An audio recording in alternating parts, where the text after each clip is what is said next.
بسم اللہ الرحمن الرحیم. الحمد للہ الملک القدوس ارسل رسولہ الذي علمنا كيف نقوم امام الله كالبنيان المرصوص. قال الله عز وجل بعد أعوذ بالله السميع العليم من الشيطان الرجيم وأقيموا الصلاة وآتوا الزكاة واركعوا مع الراكعين. اللہ کے رسول صلی اللہ علیہ وآلہ وسلم کے طریقے کے مطابق نماز ادا کرنے کا طریقہ، اور آج اس سلسلے کا ہمارا 20واں سبق. بات کو میں یہاں سے شروع کرنا چاہوں گا کہ اللہ کے نبی صلی اللہ علیہ وآلہ وسلم نے ارشاد فرمایا کہ جب تم لوگ ایک سے زیادہ تعداد میں ہو تو نماز باجماعت ادا کر لیا کرو. اور پھر یہ بات میں اور آپ اچھی طرح جانتے ہیں کہ نبی کریم صلی اللہ علیہ وآلہ وسلم کا فرمان ہے کہ اکیلے شخص کی بجائے اگر باجماعت نماز ادا کی جائے تو یہ 27 درجے زیادہ افضل ہے. اور پھر اس کے لیے اللہ کے نبی صلی اللہ علیہ وآلہ وسلم نے ایک معیار ہمیں دیا. فرمایا جب باجماعت نماز ادا کرو تو پھر کرنا کیا ہے؟ فرمایا تم میں سے امامت وہ کروائے جو قرآن کو زیادہ جانتا ہے. اب یہاں پھر ایک سوال آ جاتا ہے کہ قرآن کو زیادہ جاننے سے مراد کیا ہے؟ قرآن کو زیادہ جاننے سے مراد ہمارے ہاں جو ایک معیار بنا لیا گیا کہ جس کی آواز اچھی ہو، جس کا لہجہ دل نشیں ہو، جو بڑے پرتکلف انداز سے قرآن پڑھتا ہو، شریعت کا یہ معیار قطعی طور پر نہیں ہے. قرآن کو زیادہ جاننے والے شخص سے مراد یہ ہے کہ پہلی بات اسے قرآن صحیح طریقے سے پڑھنا آتا ہو. یہ بات اچھی طرح سے نشین کر لیں. اور دوسری چیز وہ یہ کہ قرآن اچھے طریقے سے پڑھنے سے مراد اسے تجوید کا علم ہو. اب یہاں پر یہ بات یاد رکھیے کہ تجوید 2 چیزوں کا نام ہے. نمبر 1 مخارج، کون سا حرف کہاں سے ادا ہوتا ہے. سین اور صاد میں کیا فرق ہے؟ زال اور غال، زا اور غال میں کیا فرق ہے؟ شا اور ہا میں کیا فرق ہے؟ یہ مخارج ہے. اور جہاں تک حرکات کا تعلق ہے، حرکات سے مراد زبر زیر، اس کو لمبا کہاں کرنا ہے، اس کو چھوٹا کہاں کرنا ہے. اور یہ ہر مسلمان کو پتہ ہونا چاہیے. کوئی مشکل کام نہیں. روزانہ صرف گھڑی کے 5 وقت ہم اس قرآن کو سیکھنے کے لیے صرف کر دیں تو ہماری یہ دونوں چیزیں ٹھیک ہو سکتی ہیں. تو فرمایا اگر سب کا قرآن ایک جیسا ہو تو پھر ان میں سے جو سنت کا زیادہ ماہر ہے وہ امام کروائے. اگر حدیث کے بارے میں سب برابر ہوں تو جس نے ہجرت پہلے کی ہو وہ امامت کروائے. اور اگر ہجرت میں بھی سب برابر ہوں تو جو اسلام پہلے لے کر آیا وہ امامت کروائے. یہ حدیث صحیح مسلم میں 673 بھی ہے. یہاں پر میں ایک اور بڑی دلچسپ بات آپ کو بتاتا ہوں. بعض لوگوں نے کہا کہ امامت کا معیار یہ ہے کہ اس کا سر بڑا ہو، اس کی بیوی خوبصورت ہو، اور ایک تیسری بات بھی انہوں نے بتائی ہے جو میں یہاں بیان نہیں کر سکتا۔ ظاہر بات ہے جب نبی کریم صلی اللہ علیہ وسلم کی حدیث کو چھوڑیں گے تو یہی حشر ہوگا۔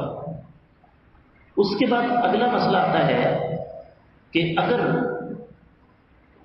ہم کچھ لوگ جمع ہیں اور ہم میں سے سب سے زیادہ قرآن جاننے والا ایک ایسا بچہ ہے جو نابالغ ہے، تو کیا کیا جائے؟ تو سن لیجیے، صحیح بخاری میں حدیث مبارکہ ہے، کتاب المغازی میں 43 سیدنا عمر بن سلمہ فرماتے ہیں کہ ہمارا قبیلہ ایسی جگہ پر بیٹھا ہوا تھا جو عام گزرگاہ تھی، جس طرح ہماری مسجد سڑک کے کنارے ہے۔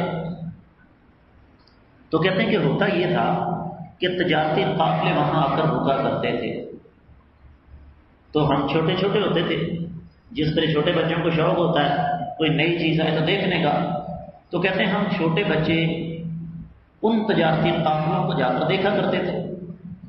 اب ان تجارتی قافلوں میں مسلمانوں کے تجارتی قافلے بھی ہوتے تھے، تو کہتے ہیں کہ وہ جب آپس میں گفتگو کرتے تو وہ یہی بات کرتے کہ اس دفعہ اتنا قرآن نازل ہوا، اس دفعہ اتنا قرآن نازل ہوا۔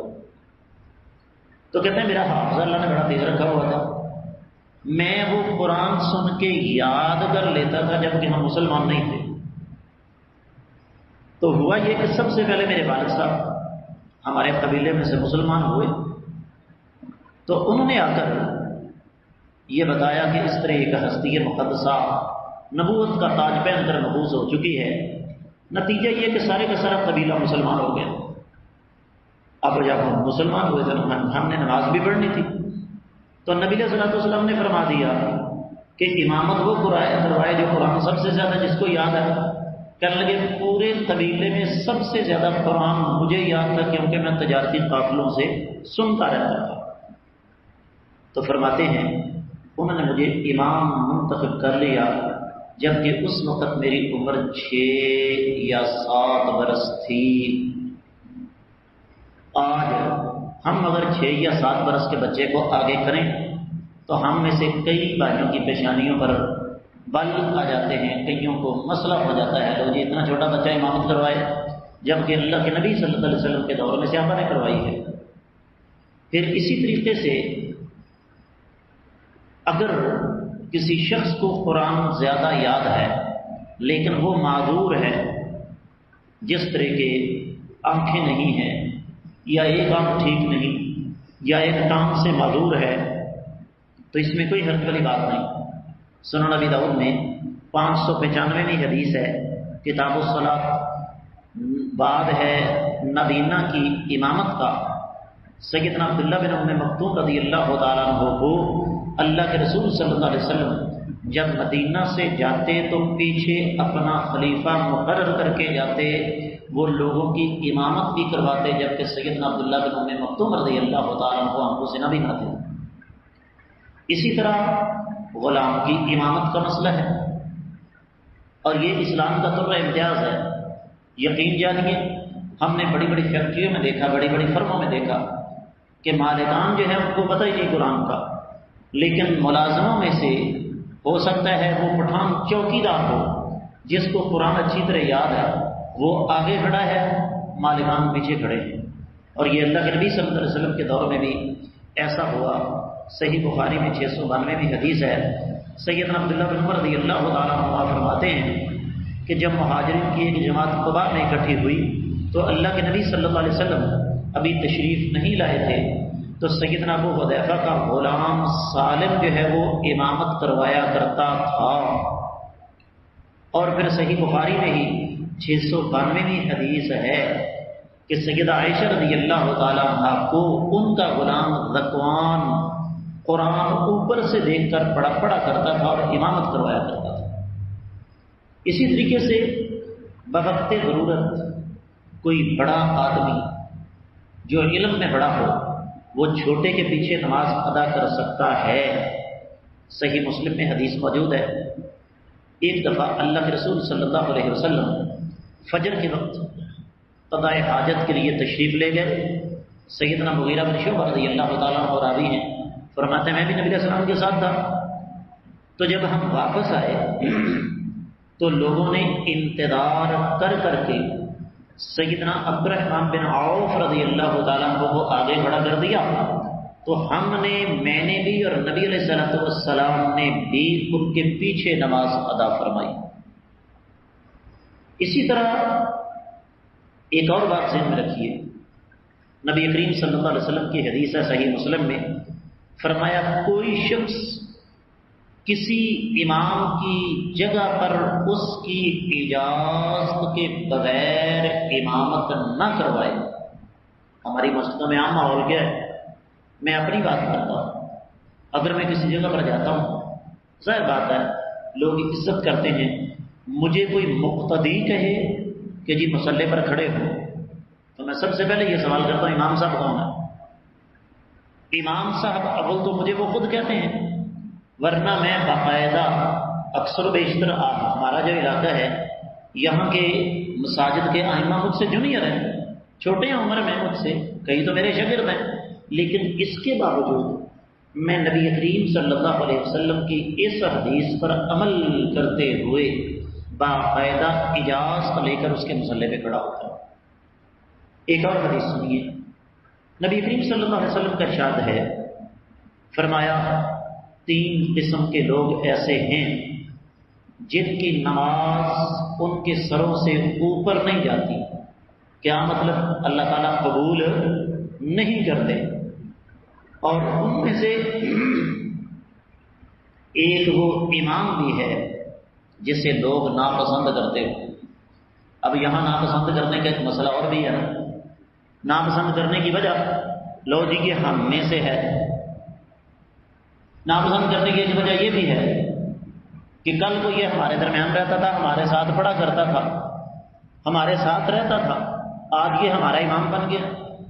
ناپسند کرنے کی وجہ ہونی چاہیے، اور اس کا بھی ایک طریقہ ہے، مجھ سے سوالات آتے ہیں کہ استاد جی ہمارے امام صاحب داڑھی کٹواتے ہیں، سگریٹ پیتے ہیں، سودی کاروبار کے ساتھ منسلک ہیں، کیا کریں؟ میں نے کہا جی انتہائی ادب کے ساتھ، انتہائی احترام کے ساتھ ان سے گزارش کریں اور ان سے کہیں کہ حضرت آپ کے اندر یہ خامی ہے، یا تو اس کو جسٹیفائی کریں، ہمیں بتائیں کہ آپ یہ کام کیوں کرتے ہیں، اور اگر آپ یہ کام غلط کر رہے ہیں تو چھوڑ دیں، اور اگر نہیں چھوڑ سکتے تو پھر ان سے معذرت کر لیجیے، ہم آپ کے پیچھے نماز نہیں ادا کر سکتے۔ یہاں پر ایک بہت بڑا مسئلہ کہ جی جو شخص نبی کریم صلی اللہ علیہ وسلم کے طریقے سے ہٹ کر نماز پڑھاتا ہے، کیا اس کے پیچھے نماز ادا کرنا جائز ہے؟ توجہ کیجیے گا، حدیث مبارکہ صحیح بخاری میں 695ویں حدیث، سیدنا عبید اللہ بن عدی بن خیار فرماتے ہیں کہ سیدنا عثمان غنی رضی اللہ تعالی عنہ کا جب گھیراؤ کر لیا گیا تو سیدنا عثمان غنی رضی اللہ تعالی عنہ نے لوگوں سے کیا کہا کہ یہ جو میرا گھیرا کرنے والے لوگ ہیں بے شک یہ باغی ہیں، بے شک یہ فاسق و فاجر ہیں، اگر یہ نماز نبی علیہ السلام کے طریقے کر کے مطابق پڑھاتے ہیں تو ان کے پیچھے نماز پڑھو، باقی کاموں میں ان کے پیچھے مت چلو۔ اس سے پتہ کیا چلا کہ فاسق اور گناہ گار امام جو ہے اس کے پیچھے نماز ادا کی جا سکتی ہے۔ یہاں پر ایک اور بات ذہن میں رکھیے گا، صحیح بخاری میں ہی حدیث ہے 694 میں، نبی کریم صلی اللہ علیہ وسلم نے فرمایا جو لوگ تمہیں نماز پڑھاتے ہیں اگر وہ ٹھیک پڑھائیں گے تو تمہیں بھی ثواب ملے گا، انہیں بھی ثواب ملے گا، اور اگر وہ غلطی کریں گے تو تمہارے لیے تو اجر و ثواب ہے ہی، گناہ ان کے لیے ہے۔ اس کا مطلب کیا ہوا کہ امام اگر غلطی کرتا ہے، ایسی غلطی جس غلطی کی وجہ سے نماز نہیں ہوتی، تو اس کا وبال امام پر ہے، مقتدیوں پر اس کا کوئی اثر نہیں ہوگا۔ اب آتے ہیں امام کے فرائض اور امام کی ذمہ داریاں کیا ہیں، ذرا غور سے سنیے گا اور دیکھیے گا کہ کیا ہمارے ائمہ کرام اپنی ذمہ داریاں پوری کر رہے ہیں۔ سب سے پہلے نبی کریم صلی اللہ علیہ وسلم جب مصلی پر تشریف لاتے تو آپ علیہ الصلوۃ والسلام صفوں کو سیدھا فرماتے، باقاعدہ اشارے کے ساتھ۔ اگر کوئی صحابی آگے نکلا ہوتا نبی علیہ السلام اس کو پیچھے کرتے، بسا اوقات زبان سے، بسا اوقات ہاتھ سے۔ پہلی ذمہ داری۔ دوسری، لوگوں کو اتنا وقت دینا چاہیے تکبیر تحریمہ کے بعد کہ وہ آسانی سے ثنا پڑھ سکیں۔ صحیح مسلم میں 598ویں حدیث ہے کہ اللہ کے رسول صلی اللہ علیہ وسلم تکبیر اور قرات کے درمیان تھوڑی دیر کے لیے خاموش رہتے تاکہ مقتدی دعائے استفتاح پڑھ سکے۔ پھر اسی طریقے سے امام کا یہ بھی فرض ہے کہ وہ قرات کرے تو ٹھہر ٹھہر کر کرے تاکہ مقتدیوں کو سمجھ بھی آ سکے اور وہ ساتھ مل بھی سکے۔ یہ بھی امام کی ذمہ داری ہے کہ جہری نماز میں اتنی بلند آواز سے قرات کرے تاکہ مقتدی اسے سن سکے۔ اور جہری قرات میں نبی علیہ الصلوۃ والسلام کا فرمان ہے صحیح بخاری میں 410ویں حدیث ہے، جب امام آمین کہے تو تم بھی آمین کہو۔ اس کا مطلب ہے کہ سب سے پہلے آمین کسے کہنی چاہیے بھائی؟ امام کو، اور امام کی آمین سن کر ہمیں آمین کہنی چاہیے۔ ایک اور مسئلہ صحیح مسلم میں 466ویں حدیث ہے، نبی علیہ الصلوۃ والسلام نے ارشاد فرمایا من امن الناس فلیتحوس، جو تم میں سے نماز پڑھائے نا، جماعت کروائے، اسے چاہیے کہ بڑی لمبی نماز نہ پڑھائے۔ کس لیے؟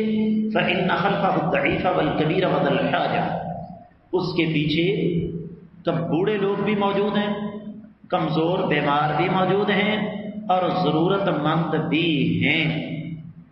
لیکن کیا اس کا مطلب یہ ہے کہ نماز اتنی مختصر پڑھا دی جائے کہ مقتدیوں کو پتہ ہی نہیں چلے کہ نماز پڑھی ہے؟ 15 منٹ کے اندر 20 تراویح کا عالمی ریکارڈ آپ کی اس بستی کا ہے، جس کو معلومات چاہیے میں دے سکتا ہوں؟ نہیں۔ نبی علیہ الصلوۃ والسلام کی وہ حدیث جو صحیح بخاری اور صحیح مسلم میں ہے، اس کو یاد کیجئے۔ جب اللہ کے نبی صلی اللہ علیہ وسلم نے ایک آدمی کو دیکھا تو وہ تیزی کے ساتھ نماز پڑھ رہا ہے، آپ نے 3 دفعہ اس سے کہا ارجع فصلی فإنک لم تصلی، جاؤ واپس جا کر نماز پڑھو، تم نے نماز نہیں پڑھی۔ اسی طریقے سے اگر کوئی مسئلہ ناگہانی پیش آ جائے تو امام کا یہ بھی فرض ہے کہ وہ نماز کو مختصر کر دے۔ صحیح بخاری میں 708ویں حدیث ہے، نبی کریم صلی اللہ علیہ وسلم نماز پڑھا رہے ہوتے، دیکھتے کہ خواتین اور بچے پیچھے موجود ہیں، اور کوئی بچہ مسلسل روئے جا رہا ہے تو آقا علیہ الصلوۃ والسلام نماز کو مختصر کر دیا کرتے تھے۔ اس کا مطلب کیا ہوا کہ عام حالات میں آپ بے شک لمبی نماز پڑھائیں، لیکن اگر کوئی سفر کی صورتحال ہے، اب سفر میں راستے میں گاڑی کھڑی ہے اور وہاں پر امام صاحب جو ہیں وہ 15 یا 20 منٹ کی نماز پڑھا دیتے ہیں تو یہ زیادتی ہے۔ اسی طریقے سے آپ نے کسی سفر پر جانا ہے، یا اسی طریقے سے جس طرح آج کل گرمی کا موسم ہے، فرض کیجئے کہ لائٹ بند ہے، بجلی بند ہے، شدید گرمی ہے، حبس ہے، تو ہم نے یہ دیکھا کہ بیت اللہ میں ائمہ کرام اس بات کا خصوصی خیال رکھتے ہیں کہ جب رش زیادہ ہوتا ہے، لوگوں کا ازدحام زیادہ ہوتا ہے تو نماز کو مختصر کر دیتے ہیں۔ پھر امام کا یہ بھی فرض ہے کہ سلام پھیرنے کے بعد مقتدیوں کی طرف منہ کر کے بیٹھے۔ صحیح بخاری میں 845ویں حدیث موجود ہے کہ نبی کریم صلی اللہ علیہ وآلہ وسلم جب نماز پڑھاتے تو اس وقت آپ مقتدیوں کی طرف منہ کر کے سلام پھیرنے کے بعد بیٹھا کرتے۔ اس کے بعد آخری مسئلہ ہے آج کا کہ صورتحال کے پیش نظر مسلمانوں پر جب بڑا وقت آئے تو امام کا یہ فرض ہے کہ ہر فرض نماز میں آخری رکعت میں رکوع سے اٹھ کر باقاعدہ قنوت نازلہ کروائے۔ قنوت نازلہ دعاؤں کی کتابوں کے اندر موجود ہے۔ اس کے ساتھ ہی آج کا ہمارا نماز کا سبق مکمل ہوا۔ کل انشاءاللہ ہم مقتدیوں کے فرائض اور ذمہ داری سے بات کو شروع کریں گے۔ اللہ تعالیٰ سے دعا ہے کہ اللہ تعالیٰ سمجھ کر عمل کرنے کی توفیق عطا فرمائے۔